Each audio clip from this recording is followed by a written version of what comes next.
Welcome to my channel Warrior Goddess. Breaking. O.J. Simpson dead at 76 following battle with prostate cancer. Retired NFL running back O.J. Simpson has died following his prostate cancer, his family confirmed Thursday. Simpson was 76. The news has also been confirmed by TMZ and Fox.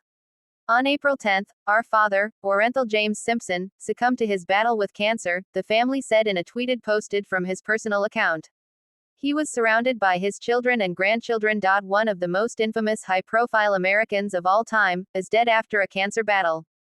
The former NFL great, who stood trial for the double murder of his ex-wife, Nicole Brown Simpson, and her friend, Ron Goldman, in the 90s, only to be acquitted, passed away Wednesday in Las Vegas, this according to his family. They say he was surrounded by his children and grandchildren when he died Wednesday night. Simpson's attorney also confirmed his death to TMZ. O.J. had reportedly been battling prostate cancer in recent years, and his health took a turn for the worse of late, with him landing in hospice care within the past few months. Word about O.J.'s cancer diagnosis first made the rounds in February, when a local outlet reported it, although the details were hazy, as was O.J.'s response to the news at the time, when he denied he was in hospice, but didn't address the cancer report. O.J. had been looking frail in the lead up to his passing, including during an outing in January when he was spotted using a cane. It goes without saying. O.J.'s life was momentous for a variety of reasons, lots of good and bad, especially in his later, post-football years. Before that though, he was a beloved All-American hero on the field, a Heisman winner from USC, and a Buffalo Bills legend. The last time O.J. posted was a video of himself talking about Super Bowl 58, where he said he was rooting for his former team, the San Francisco 49ers. He seemed to be in good spirits then. He was seated in the clip and talking from the backyard of a home. Even after football, he was a bona fide A-lister in Hollywood, acting in tons of movies and TV shows, and famously serving as the face and pitchman for Hertz for many, many years.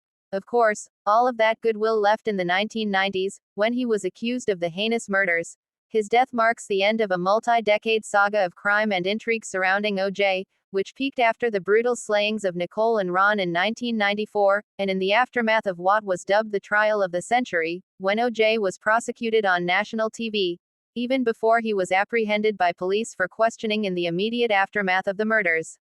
O.J. led cops on a low-speed chase in his Ford Bronco on LA freeways, a moment that was nationally televised, and one of the most dramatic, shared experiences in modern American history. Once he was caught, a case started to form with him as the prime suspect. Prosecutors eventually charged him, alleging O.J. carried out the horrific stabbing deaths of Nicole and Ron at her Brentwood home on June 12, 1994. O.J. hired a so-called dream team of defense lawyers, led by the late Johnny Cochran, who ran point, and helped pick apart the state's case.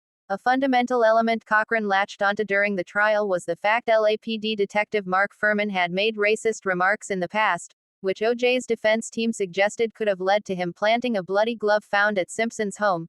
This also led to another pivotal point in the trial, when O.J.'s team requested he be allowed to try on the gloves in court for the jury, and they ended up not fitting him perfectly. That prompted Cochran to eventually utter the famous line, during closing arguments, namely, "If it doesn't fit, you must acquit."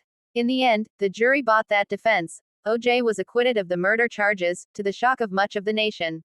However, not too long after that, he was sued by the Goldmans and the Browns in civil court for wrongful death, and that case played out in Santa Monica, where a jury found him liable for the deaths of Nicole and Ron. He was ordered to pay tens of millions in damages. Despite being dogged by the families for the money, O.J. mostly avoided paying the judgment, and eventually fled Los Angeles and settled down in Las Vegas, where other legal troubles started to find him, including tax woes, and eventually, another criminal case. In 2007, he was accused of busting into a Vegas hotel room in an attempt to recover sports memorabilia that he believed had been stolen from him, rolling up to confront the new owner with a bunch of goons in tow, armed with weapons too, according to prosecutors. He was eventually arrested, charged and prosecuted, and ultimately convicted on all the charges. O.J. was then imprisoned for a long time, until he was released on parole in 2017. Once O.J. got out of prison, he ended up settling down in Sin City, where he lived a relatively private and peaceful life out of the public eye, although he was active on social media, often posting to Twitter X with opinions on sports, politics and other topics. Of course, his reputation was completely destroyed by then, partially because many believe he actually confessed to the 94 killings in a book and subsequent interview he did in the 2000s, touting it as hypothetical, plus everything else that had transpired over the years. And yet, he was still approached by lots of fans post-prison regardless, posing for pics often. He also still had the support of some of his family, including his children.